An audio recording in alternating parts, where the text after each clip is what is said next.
வாழ்க்கையில பதிச்சு வச்சுக்கோங்க. 5 நேரம், இந்த 5 நேரமும் அமைதியை காணாக்கிறதே கூடாது. நம்ம வாழ்க்கையினுடைய விசேஷமான இடத்துக்கு போறதற்கு, இந்த வாழ்க்கையில நம்ம தோற்று போகாம ஜெயிப்பதற்கு, உயர்வதற்கு, ரப்போடு நெருக்கம் பெறுவதற்கு 5 நேரம். அந்த 5 நேரத்தில் அமைதியை மட்டும்தான் கையாளணும்.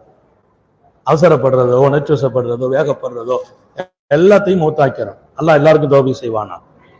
அதுல முதல் இடம், கோபம் வரும்போது அமைதியாகவே இருக்கணும். கோபம் வரும்போது அமைதி இருக்கணும். அமைதி இழந்துடக்கூடாது, வேகப்பற்றக்கூடாது, உணர்ச்சிவசப்பற்றக்கூடாது, கோபத்தில் எதையாவது செய்திடக்கூடாது. எதை பேசினாலும் ஆபத்தாத்தான் போய் முடியும். கோபத்துல பேசுற பேச்சு ஆபத்தானது, கோபத்தில் எடுக்கிற முடிவு ஆபத்தானது, கோபத்தில் வழங்கும் தீர்ப்பும் ஆபத்தானது. அலியின் கர்ரமல்லாஹு வஜ்ஹு அவர்களை நீதிபதியாக அனுப்பிய ரசூலே கரீம் ஸல்லல்லாஹு அலைஹி வஸல்லம் 2 பேருக்கு மத்தியில் நீங்கள் தீர்ப்பளிக்கிற போது கோபம் இருந்தால் தீர்ப்பு வழங்காதீர்கள் என்றார். முதல் இடம் எல்லாரும் எடுத்துக்கிறணும். நம்ம நிறைய நீங்க பாருங்க, நம்ம இமேஜை இழந்த இடம், சஞ்சலங்கள் அனுபவிச்ச இடம், உறவுகள் நம்மை விட்டு தூரமான இடம், விவாகரத்திலிருந்து பிரச்சனைகள் நம்மை தூக்கி நிறுத்தி இடத்தை நீங்க பார்த்தால் நம்ம கோபத்தில் அமைதி இழந்திருப்பாங்க தான் நடந்திருக்கும். அத்தா விட்டும் கூட தூரமாயிட்டோம், அம்மா விட்டும் தூரமானோம், மனைவி விட்டும் தூரமானோம், பிள்ளைகளை எதிரியாக்கினோம், அண்ணன் தம்பிகளை எதிரியாக்கினோம், ஜமாத்தை எதிரியாக்கினோம், சாலிஹீங்கள் உலமாக்களை விட்டும் தூரமானோம், வியாபாரம் நண்பர்களை எல்லாம் கொஞ்சம் பழிச்சுக்கிட்டோம். அப்படிங்கெல்லாம் வாழ்க்கையில நடந்தது நீங்க எதிர்பார்த்தா திரும்பி பார்த்தீங்கன்னா கோபத்துல நீங்க அமைதி இழந்திருப்பீங்க. அல்லாமா அபுல் ஹசன் ஷாதிலி ரஹ்மத்துல்லாஹி அலைஹி கோபமூட்டும் ஆயிரக்கணக்கான நிகழ்வுகள் ஒரு காலகட்டத்தில் அவர்களை வந்து அடைந்த போது அவர்கள் மௌனத்தை கலைக்கவே இல்லை. அமைதி, எவ்வளவு பெரிய அமைதி! அவர்கள் சீடர்கள் ஆடி போகிறார்கள், நிலைமை மோசமாகிறதே என்றார்கள். பதிலே வரவில்லை அல்லாமா ஷாதிலி நாயகத்தின் வாயிலிருந்து. நிலைமை மோசமா போகுது. கோபம் வரும்போது, கோபம் ஊட்டப்படுகிற போது, கோபம் பிளம்பாக நிற்கிற போது நாம் பாதுகாக்க வேண்டிய மிகப்பெரிய விஷயம், பெரிய விஷயம் அமைதி. அல்லாஹ் நம்ம எல்லாருக்கும் தௌபீக் செய்வானா. 5 இடம் அமைதியை பாதுகாக்கிறது. 2வது, நம்மை பற்றி விமர்சிக்கப்படும் இடத்தில் நம்மை விமர்சனம் பண்றாங்க, நம்முடைய விஷயத்தை குறித்து விவகாரம் பண்றாங்க. அப்படி நீங்க இப்படி இருந்திருக்கலாம், அப்படி இருந்திருக்கலாம், இப்படி செய்திருக்கலாம், அது அப்படி செய்யாம இருந்திருக்கலாம். அந்த நேரத்துல அமைதியா இருந்தோம். நாம் விமர்சிக்கப்படும் நேரத்தில் அமைதி பாதுகாக்கப்பட வேண்டும். அப்ப நம்ம உணர்ச்சி வசப்பற்ற கூடாது, வேகப்பற்ற கூடாது. நாம் விமர்சிக்கப்படுறோம்.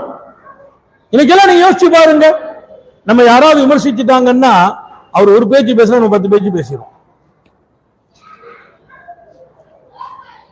தெளிவா சொல்லட்டுமா, எதிரி தானாக மண்ணை கவ்வி விடுவான். எதிரி மண்ணை கவ்விடுவான். நம்மை விமர்சிக்கிறவர்களுக்கு முன்னால் நாம் அமைதியா இருந்தோம். அமைதி இழந்துடக்கூடாது. விமர்சிக்கிறவங்க கூட யோசிக்கிற கட்டம் ஏற்படும். ரொம்ப ரொம்ப முக்கியமானது வாழ்க்கையில. சர்க்காரை ஆளும் ஸல்லல்லாஹு அலைஹி வஸல்லம் கற்றுக் கொடுத்த அழகிய முன்மாதிரி இவைகள் எல்லாம். நபி பெருமானார் ஸல்லல்லாஹு அலைஹி வஸல்லம் குறித்து பேசப்பட்ட செய்திகளும், விவாதிக்கப்பட்ட விவாதங்களும், அன்னலார் குறித்து ஏற்பட்ட விமர்சனங்களும், ஸல்லல்லாஹு அலைஹி வஸல்லம் குறித்து கூடி உட்கார்ந்து பேசி தீட்டப்பட்ட திட்டங்களும் நபி அவர்களுக்கு அறிவிக்கப்பட்ட போது அன்னலார் நீண்ட அமைதியை கையாண்டார்கள். வரலாறு தருகிற வெளிச்சம் அது. இப்படியா, இப்படி திட்டம் போடுறாங்களா, இப்படி பேசுறாங்களா, பதிலே பேசல. விமர்சிக்கப்படுகிற போது அமைதி காத்து விடுங்கள். இதான் நீ படிச்சப்பா, இதெல்லாம் எதுக்கு ஆக போகுதுப்பா, அந்த படிப்புலாம் எதுக்கு, இதை போய் நீ ஏன் படிச்ச, நீ இந்த சப்ஜெக்ட் எடுத்தன்னு கேட்பாங்க. சரி, வேற சப்ஜெக்ட் எடுத்து அவங்க புகழ்வாங்க நினைக்கிறீங்களா, அதையும் அப்படிதான் கேட்பாங்க. எப்ப உங்க வீட்டுல எல்லாரும் எவ்வளவு பெரிய பட்டதாரிகள், நீ போய் இருந்து ஆலிம்சா ஆயிட்டியப்பா. ஆலிம்சா ஆனாலும் விடாது. என்னப்பா செய்யற, கடை போட்டிருக்கேன், நீ படிச்ச படிப்புக்கு கடை போடுறதா? நீ எங்க வெளிநாட்டுக்கு போயிருக்கலாம், அப்போ படிப்புக்கெல்லாம் இன்னைக்கு 2-3 லட்சம் ரூபாய் சம்பளம் வாங்கிட்டு இருக்கிறாங்க, நீ படிச்சு போட்டு இந்த மாதிரி ஒரு சின்ன கடையை வச்சுட்டு உட்கார்ந்துருக்கியப்பா. என்னுடைய வாழ்க்கை ஓட்டத்தில் நான் எதையெல்லாம் தேர்வு செய்திருக்கிறேனோ, வாழ்ந்து கொண்டிருக்கிறேனோ, இந்த வாழ்க்கைக்கு இடையே 1000 விமர்சனங்கள் வந்து கொண்டிருக்கும். இதற்கு நீ பதில் சொல்ல வருவாய் என்றால், அமைதி இழப்பாய் என்றால், மொத்த வாழ்க்கையின் சந்தோஷத்தை இழக்க நேரிடும். இதில் அமைதி மட்டும்தான். விமர்சனத்தின் போது அமைதி. விமர்சனம் 1000 இருக்குது, நான் 1-2 சொல்லி காட்டுறேன். 15 வருஷம் கழிச்சு ஒருத்தர் சொல்றார், நீங்க இருந்திருந்து அந்த பொண்ணை போய் கல்யாணம் முடிச்சுட்டேங்கிறார். எப்போ? 15 வருஷம் கழிச்சு 5 பிள்ளை பெத்தாச்சு, 5 பிள்ளை பெத்தாச்சு, அந்த பொண்ணை போய் கட்டிட்டேங்கிறார். உலகத்தில் நம்மீது வருகிற விமர்சனங்களை அமைதியாகவே சந்திக்கிற அழகிய வாழ்க்கை நமக்கு முன்மாதிரியாகட்டும். அல்லாஹ் தௌபீக் செய்வானாக. என் மேல வந்த எந்த விமர்சனத்துக்கும் நான் என் வாழ்க்கையில் பதில் சொன்னதே இல்லை, பதில் சொல்றதே இல்லை. இன்னைக்கு வரைக்கும் அல்லாஹ் சந்தோஷமா வச்சிருக்கான். அல்லாஹ் தொடர செய்வானாக. விமர்சித்தவங்க இப்ப எங்கிட்ட பையத்தாய் முடியதாயிட்டாங்க. சர்க்கார் விமர்சனம் செய்தவங்க இன்னைக்கு முடியுது, பையத்தாயிட்டாங்க. விமர்சனத்தின் போது அமைதியாகுவீர்களேயானால் உங்களை குறித்த அழகிய சிந்தனையை அவர்களுக்கு அல்லாஹ் நசீபாக்குவான். வாழ்க்கை என்பதில் அல்லாஹுவின் அன்பும் கிடைக்க வேண்டும், ரசூலின் தொடர்பும் கிடைக்க வேண்டும். இன்னொரு பக்கம் நான் வெற்றி பெற வேண்டும். அழகிய வெற்றிக்கான அருமையான சந்தர்ப்பம் வாழ்க்கையில் நம்மை சுற்றி சுற்றி வரும் இந்த 5 இடங்கள். இந்த 5லையும் அமைதி இருக்கான். இது எங்களுடைய ஷாதிலியாவுடைய சிறப்பான இந்த நிகழ்ச்சியின் பின்னணியில் அல்லாஹ் ரப்புல் ஆலமீன் உங்களுக்கு பாடமாக்கி தர சொல்லியிருக்கிறான். இங்கே சொல்கிறோம், நீங்க எடுத்துக் கொள்ளுங்கள். இன்ஷா அல்லாஹ் எல்லா காலத்திலும் சந்தோஷமா இருப்பீங்க. அல்லாமா ஷாதிலி நாயகத்தை தான் இங்கே சொல்கிறேன். கோபமூட்டப்பட்ட காலங்களில் அவர்களின் மௌனத்தை யாராலும் கலைக்க முடியவில்லை. விமர்சனங்கள் தலைக்கு மேல் வந்தபோது அப்போதும் சிரித்த முகத்தை வல்லல் நபியை முன்மாதிரியாக வைத்து பாதுகாத்தார்கள். பெருமானார் சிரித்த முகத்தை காணாக்கிய வரலாறே இல்லை. துன்பங்களும் சோதனைகளும் வாழ்க்கையில் 2 கலந்து வாழ்ந்த நபிகள் நாயகம் மக்கள்கிட்ட அதை காட்டுறது இல்லை.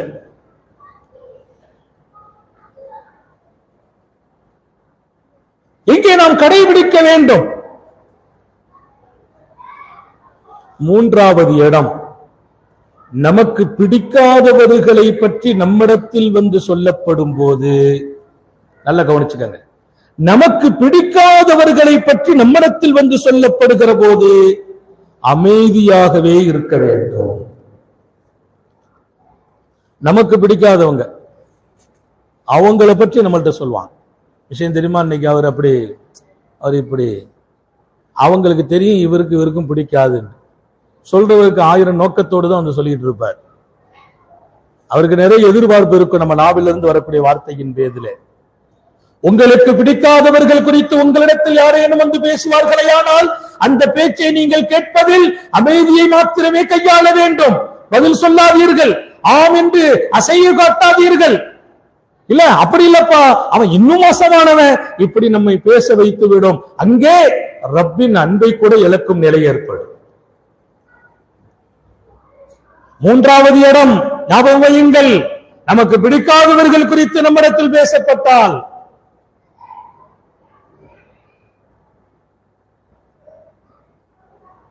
ஹஜ்ரத் சய்யிதுனா அலியின் கர்ரமல்லாஹு வஜ்ஹு, அவர்களுக்கும் முஆவியாவுக்கும் போர், அவர்களுக்கும் முஆவியாவுக்கும் போர், 2ம் தனித்தனி படை. அலி ரலியல்லாஹு அன்ஹு அவர்களினுடைய படைக்களத்தின் சிப்பாய் ஒருவர் அதற்கு முஆவியா ரலியல்லாஹு அன்ஹு அவர்களினுடைய மெஸ்ஸில் வந்து உட்கார்ந்து சாப்பிடுறார். நல்லா கவனிக்கணும். அவர் யார்? 2 பேரும் சஹாபாக்களுடைய காலத்துல வாழ்றவங்க, ஸ்ரீதேவிகள் தான். ஹஜ்ரத் அலி கர்ரமல்லாஹு வஜ்ஹுவுடைய போர்க்கள சிப்பாய் ஒருவர். போர் யாருக்கு? ஹஜ்ரத் அலி ரலியல்லாஹு அன்ஹு ஒரு அணி, ஹஜ்ரத் முஆவியா இன்னொரு அணியினுடைய தளபதி. 2 ஈமானிய படை, புனிதமிக்கவர்களினுடைய படை. அது அரசியல் சார்ந்த சில போர்களை சந்திக்க வேண்டிய காலம். அலி ரலியல்லாஹு அன்ஹுவுடைய படைச்சிப்பாய் ஒருவர் சய்யிதனா முஆவியா ரலியல்லாஹு அன்ஹுவுடைய மெஸ்ல வந்து உட்கார்ந்து சாப்பிடுறார். பிடிச்சிட்டாங்க. உளவாளியா கூட வந்திருக்கலாம். பிடிச்சிட்டாங்க. பிடிச்சி சய்யிதனா முஆவியாவுக்கு ரிசல்ட் போயிட்டு அவரை கொண்டு வரேன்னாங்க. கொண்டு வர வேண்டாம்னாங்க. அங்க வந்துட்டாங்க முஆவியா. படை தளபதி முஆவியா வர்றாங்க. வந்து பார்க்கறாங்க. அந்த ஜிப்பா இங்க உட்கார்ந்து இருக்கிறார். இங்க இருந்து சாப்பிடுறார். ராணுவ வீரர்கள் உணர்ச்சிவசப்படுறாங்க. ரொம்ப ரொம்ப ஆபத்தானது. உடனடியாக அனுமதி தாருங்கள் என்றாங்க. அப்படியே உட்கார்ந்து இருந்தாங்க. என்ன, அவர் எதிரணியிலே உள்ள சிப்பாய்.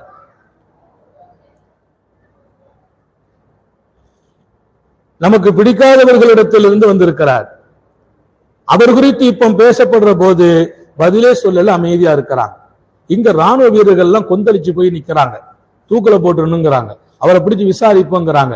ஏன் வந்தான்னு கேட்கணுங்கிறாங்க. அமைதியா இருந்தா கொஞ்ச நேரம்.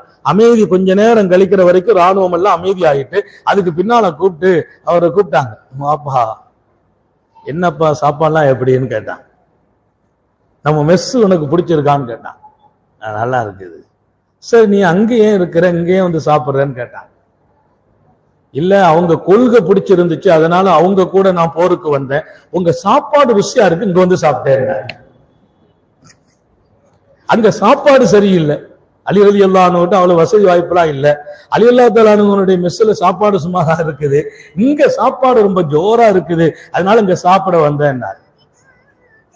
சிப்பாய்களுக்கு சரி கோவம். மாவியா சிரிச்சாங்களாம். சிரிச்சிட்டு சொன்னாங்களாம், எப்பா உனக்கு எப்பமெல்லாம் சாப்பிடும் விருப்பப்படும் நீ வந்து சாப்பிட்டுக்கப்பா. அவர் சாப்பிட வந்தா யாரும் தயவு செய்து அவருக்கு இடையூறு செய்ய வேண்டாம், அவரை அனுமதிச்சிருங்கன்னு சொல்லிட்டு எஞ்சி போயிட்டான். உனக்கு பிடிக்காதவர்கள் குறித்து உன்னிடத்தில் செய்திகள் வருகிற போது, பேசப்படுகிற போது அமைதியை பாதுகாக்க வேண்டும். அங்கேதான் உன் வெற்றி தீர்மானிக்கப்படுகிறது. உன் நாளைய வாழ்க்கையின் உன் கண்ணியம் பேசப்படுகிறது. இன்னைக்கு பேசுகிறோம். சய்யிதுனா முஆவியா ரொம்ப அழகாக நடந்து கொண்டார்.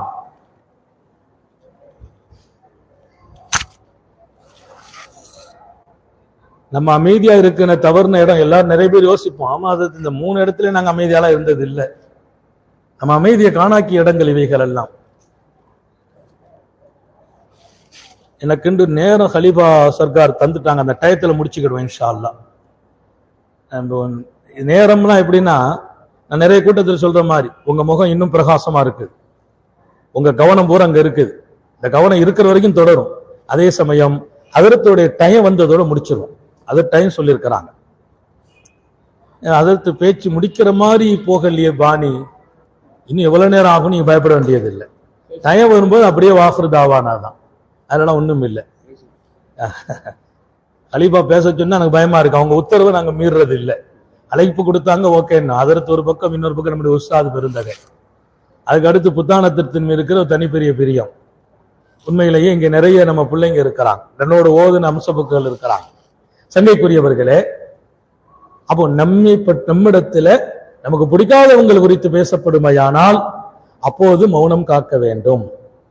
எத்தனை முடிஞ்சிருக்கு? 3 விஷயம் முடிஞ்சிருக்கு. 4வது ரொம்ப பெரிய விஷயம். வாழ்க்கைங்கிறது அல்லாஹ் கொடுத்த கிஃப்ட். எந்த விஷயத்தில் நீங்கள் ஒரு முடிவுக்கு வர வேண்டும் என்றாலும், ஒரு முடிவு எடுக்க போறீங்க, முடிவெடுக்கிற போது 1000 கருத்து வந்து நிற்கும். இங்க இருந்து ஒருத்தர் கருத்து சொல்வார், அப்படி எடுத்துறாதீங்க. இன்னொருத்தன் சொல்லுவாங்க, அழகான முடிவு எடுங்க. வீட்டுல ஒரு அம்மா ஒரு கருத்து சொல்லும், அப்படி மனைவி ஒரு கருத்து, பிள்ளைங்க ஒரு கருத்து, நண்பர்கள் கருத்து, ஆட்கள் கருத்து. முடிவு எடுக்க வேண்டிய தருணம் வரும்போது நீ அமைதியாகி. இது நான் வெறும் பயான்லாம் இல்லை, நம்ம லைஃபே அவ்வளவுதான். எல்லாத்தையும் ஆலோசனை கேட்பேன். எல்லா ஆலோசனைக்கு மேல அல்லாஹ்வுடைய இஸ்திகாரா பண்ணுவேன். இஸ்திகாராவுடைய முடிவை எடுத்துருவேன். இப்படி ஒரு முடிவு எடுத்தோமே, நம்ம மனைவி என்ன சொல்லுவாங்க, நம்ம பிள்ளைங்க என்ன சொல்லுவாங்க, அண்ணன் என்ன சொல்வாரு, நண்பர் என்ன சொல்லுவாங்க, கவலையே பட மாட்டேன். காரணம், என் முடிவு என் இஸ்திகாராவின் முடிவு. இன்னொரு பக்கம், முடிவு எடுப்பதற்கு முன்பாக எல்லாருடைய கருத்திலும் நம்ம பதஷ்டமானால் பதில் சொல்லிட்டு இருக்கணும், மௌனமாக வேண்டும். முடிவெடுக்க வேண்டிய கட்டத்தில் மௌனம். சர்க்கார் ஆலம் ஸல்லல்லாஹு அலைஹி வஸல்லம் அணுகிய முன்மாதிரி. அல்லாமா ஷாதுலி நாயகம் பிரச்சனை வலுத்த போது ஹஜ்ஜினுடைய காலம் அப்போதும் தொடர்கிறது. சில பேர் கேட்டாங்க, இந்த வருஷம் ஹஜ்ஜிக்குன்னு கேட்டாங்க. போகிறேன் என்றார்கள். எப்ப சொல்றாங்க? பதிலே இல்லை. 3 நாள் பதில் இல்லை. 3 நாள் கழித்து சொன்னாங்க ஹஜ்ஜி தொடரும் என்றார்கள். திறந்து பாருங்கள் வரலாறை. சீடர்கள் கேட்ட போது கூட பதில் இல்லை. முடிவெடுக்கிறாங்க. முடிவெடுக்கும் போது மௌனம், அமைதி.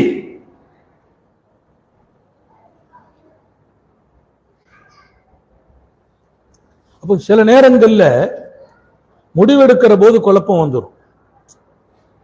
முடிவு சரியா இருக்கணும், கரெக்டா இருக்கணும் அப்படின்னா சொந்த கருத்தை வச்சு முடிவெடுக்காதீங்க.